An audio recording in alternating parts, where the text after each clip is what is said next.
Hi everybody, I just thought I'd come on and do a little yap and catch up video because I haven't been on YouTube for a few weeks and I was kind of getting out of the habit of it. So I said I'll have to come on and do a video and just show what I've been up to or what I've been making, because I'm always making stuff even if I don't make videos, and I was kind of nearly at the point of I wouldn't be bothered making videos and that I should only be annoying people and why bother, etc. But anyway, here's a few cards that I've made recently. I've just used scraps of lace on them. These are scraps from the scrap bag or the scrap bin. So I've just made very simple cards, a little bit of lace, a little flat back centre, and layered up some paper. And this card here, and most of it is lace from Scrimpy's Lace Closet, which is a Facebook page where Amanda sells her lace. So if you want to join that, go over and ask her to let you in, or apply to join the group and you'll be away. So that's just 2 butterflies I've cut out of a lace trim, and more lace trim, and there's a bit of stamping on the background. That's a Creative Expressions foliage stamp. And there again, a few scraps used up. The same butterfly again, just put on a bit of paper and more lace. Like Amanda sells this lace in at least 3 different colours. She sells it in, I think, pink and a beige. So if you'd like to get some of those, she has a sale every Wednesday night. And here's another one. I stamped the sentiment and added, that's one of her lace butterflies, and the coffee coloured one is one of my own butterflies with a bit of a trim on the middle of it. So just very simple things before I get on to the really odd stuff.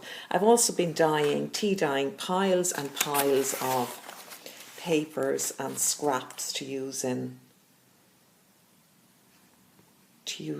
junk journals. Turn around here. I did an awful lot of them last night. My husband was asleep and I had the kitchen to myself, so I just got stuck into it. And when I dye them, I kind of dry them in the oven across the racks, and this kind of gives a sort of a lined effect on the paper. And I dye everything, not just plain paper. Like this is a background, an ordinary background bit of paper. And there it is with the lines, so that if somebody's using it, they have a line to write on, or they have some sort of guidance. Yeah, I know it doesn't look great from this angle, but this is kind of graph paper, tea dyed, and then I've done a few 12 by 12 sheets as well.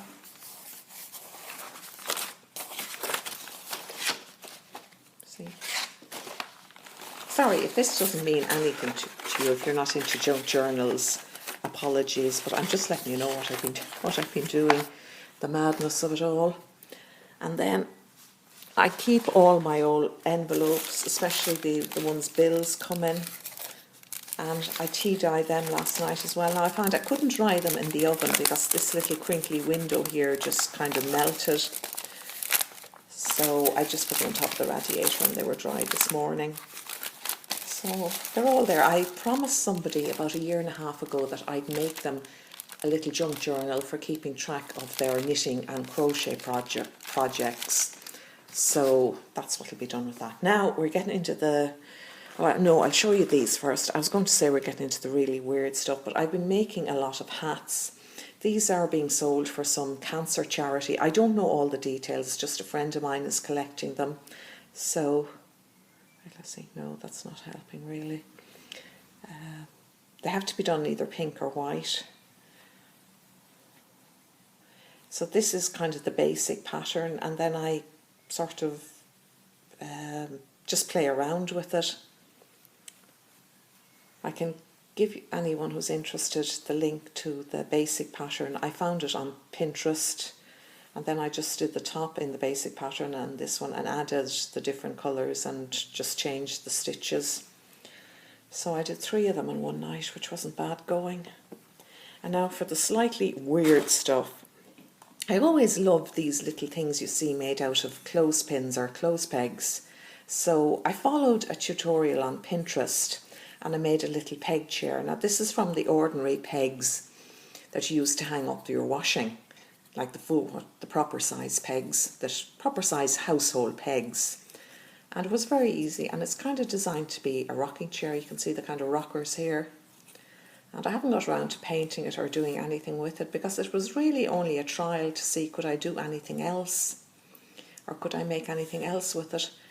So please don't ask me to do a tutorial, because I found there are YouTube tutorials on how to make clothespin chairs, but I found the step-by-step photograph instructions that you get on Pinterest much better. And Pinterest, there's loads of these instructions. You can do different sort of chair backs, you can make chairs that haven't got the rockers, and they're all kind of step by step in photographs, which is much easier for this type of work because you have to let the pegs dry.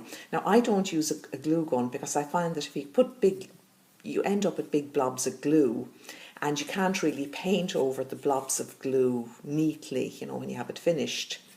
But then I was kind of thinking, what would happen if you used small pins, small clothes pegs, like the ones you get in the Tiger shop, like these ones. Well, you get them in a lot of places. You can get them in the Works as well, and sometimes they come with flowers or hearts on them. But they're only about, I'd say, 1.25 inches, 1.5 inches long.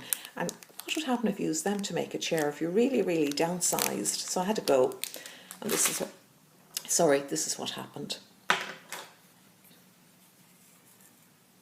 I painted it a kind of a silvery platinum colour, but I was quite happy with them because, wait, I'll get a ruler and tell you what size they are.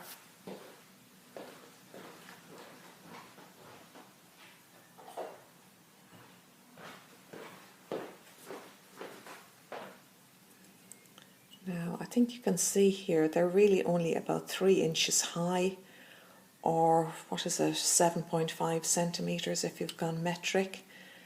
And they're only about, what is it, 1.25 inches wide, 4 centimetres wide, 3 centimetres, I think.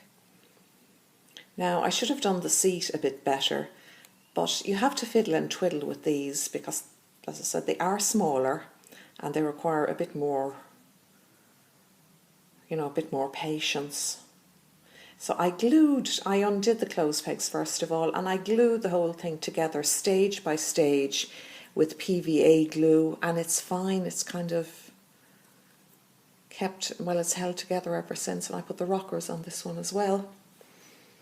So then I did another one without any arms. You see, kind of as you go along, you'll kind of get ideas for the little patterns, that you could do with chairs. And this one is kind of wide, somebody with a big backside. And then this one is really the one that turned out the best. I think it's more like, you know, your standard wooden rocking chair. And then you can see how it works. I've done them with the little fairies I made. I think I showed you those a while back when I did the book folded fairy house.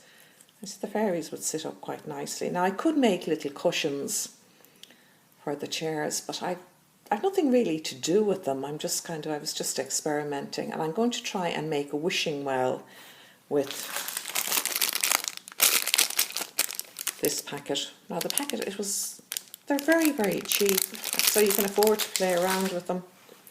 So that's part of the stuff I've been working on. I've been doing a lot of crochet. I crocheted myself kind of a summer cardigan, and I'm working on a few bits and pieces at the moment. But there you are, the weirdness of the miniature world. So I hope everybody had a nice weekend and you're all looking forward to a good summer. So thanks for watching, and I'd like to say hello and thank you to all my new subbies who've joined. I'll try and do videos a bit more often. In fact, I've been making a lot of my lace appliques lately, and I might come back tomorrow and show you some of them. I'm kind of thinking maybe I should sell them or get selling them again.